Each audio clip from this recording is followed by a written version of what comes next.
Hi everyone, I'm Paulette Morrissey from Tulip Square, and this week I'm going to show you how to make this cute block. It's called the broken dish block, and there are two little sort of slight variations on it that I'll show you in the video.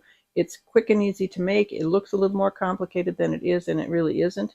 And it works best if you're using two shades of the same color, like light and dark blue with white, or light and dark red, or whatever. But so let's head over to the sewing machine and get started. Okay, to make the broken dish block, which is a really pretty block, you're going to need a light and dark shade of the same color. Like I'm using a light and dark blue. These are the two blues I'm using, a light blue and a dark blue, and a white. So I'm going to need two of the large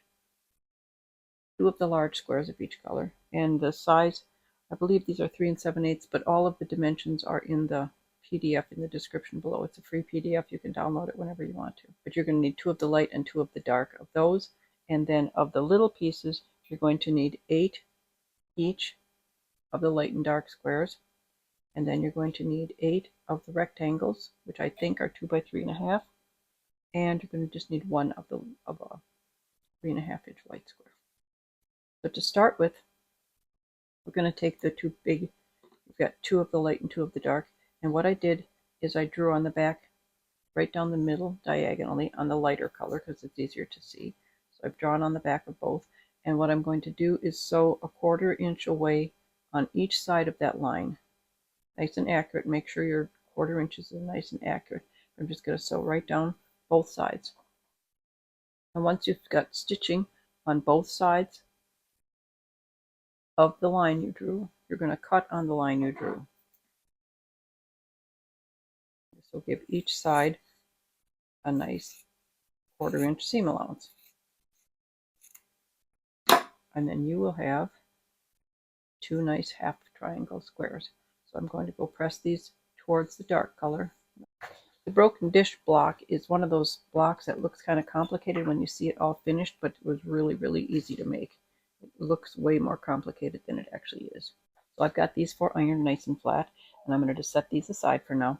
And then you're going to take the rectangles and your little colored squares, and if you know what flying geese are, you're going to make 8 flying geese for each, but with the 2 colors. So I'm going to sew, I'll show you flying geese. I'm going to take one of the colors of your little squares, and I'm going to do the dark ones first. So I'm going to sew this on a diagonal. Now you can draw a diagonal line on here and sew it carefully because you want to go from corner to corner. Or if you've got a line to follow on your sewing machine, you can use that. I'm going to show you what I do. Over here a little bit. I've got this tape strip that's taped down perfectly. So I'm going to go right down this edge.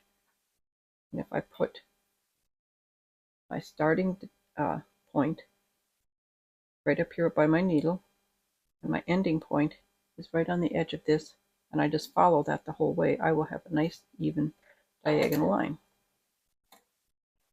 I just have to keep that point on this edge of the line all the way up.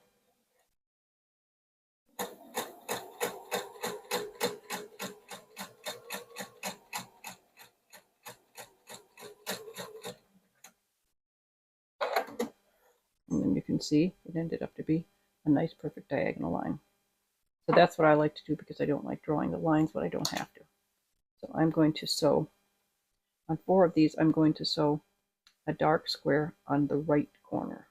Oh, also when you're sewing something on a diagonal like this, it's best to start on the end where you've got a whole line of fabric rather than starting over here where it's just 2 points.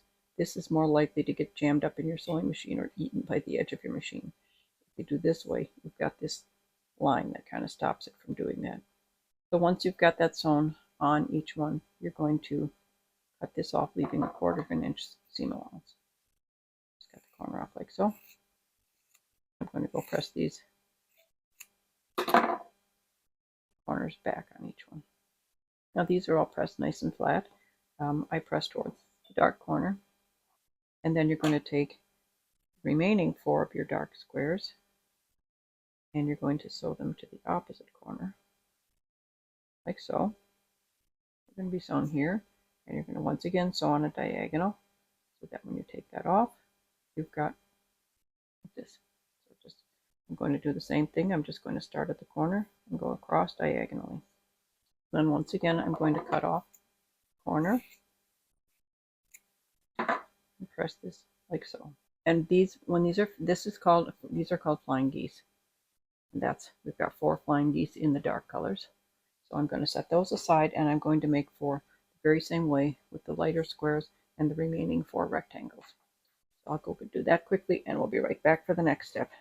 One thing I do have to caution you about, and I've seen a couple times new sewers to have tried this, thinking they're saving time. They will sew this half down, and then they'll take the other one and immediately sew it down before they've trimmed this off and pressed it back. You can't do that, because if I've got this half sewn down and then I sew this half across here, when I pull this half back, this whole edge is stuck down by this other one. So you can't do that.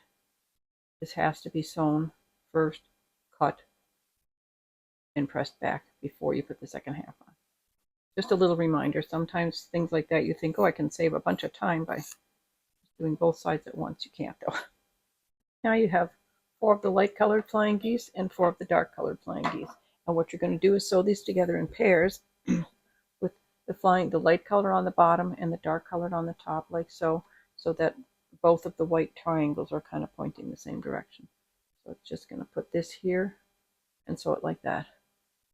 And I'm going to do that to all 4 pairs. I'm just going to go press these open. Now I've got these pressed open. You've got 4 little triangle squares. So what you're going to do next is take 2 of your bigger triangles you made earlier, and they're going to get sewn like so. I'm just going to take this and fold it over right here. I'm going to stitch this line right here. So I sewed 1 large triangle to the right side, and now I'm going to sew the other large triangle to the left side. So they're both, make sure the dark triangles are towards the centerpiece. Now I have 2 pieces like this, and all I have left are 2 more flying geese squares and a plain white square. So I'm going to sew the white square between the last 2 flying geese like so. So the white triangles are connected to the white square.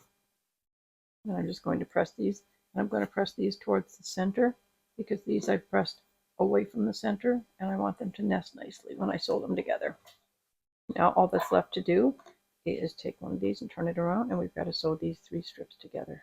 And there it is. The broken dish block is all finished. Now you can stop right here if you want, and it's a very pretty block, or you can do one more thing and make it a little more complicated looking, and it's not a difficult step. What I'm going to do is go over to my cutting table, and I'm going to cut this down in half, right down the middle, making sure I hit all these points, and then I'm going to turn them, and I'm going to cut it again like this. I'm going to go cut that, and I'll be right back. Okay, I've taken that pretty little block, and I've cut it into 4 pieces. Now you can see where I've cut it. You have to be careful to cut right on the points. Line up your point with a ruler and just cut straight down, and then line up the other points with a ruler and cut straight across. So you've got 4 pieces like this. Now what you're going to do is put them back together and sew them. Okay, I'm going to just swap them out like so. Like this. And like this. And then you've got a completely different looking block, and all you have to do is sew these pairs together here and here. And we're going to sew those together quickly. So I've sewn the 2 halves together like this and like this. I'm going to go press them. Oh, and I wanted to point out that when I was sewing these together, because these were both pressed up as one piece before, I just kind of pushed one of them down, so there's not too much bulk in that seam. So I've got these 2 pieces, and I pressed them both the same direction. So this one I pressed this way, This one I press this way so that when I turn this one around, they will be pressed in the opposite direction and they will nestle nicely in the middle.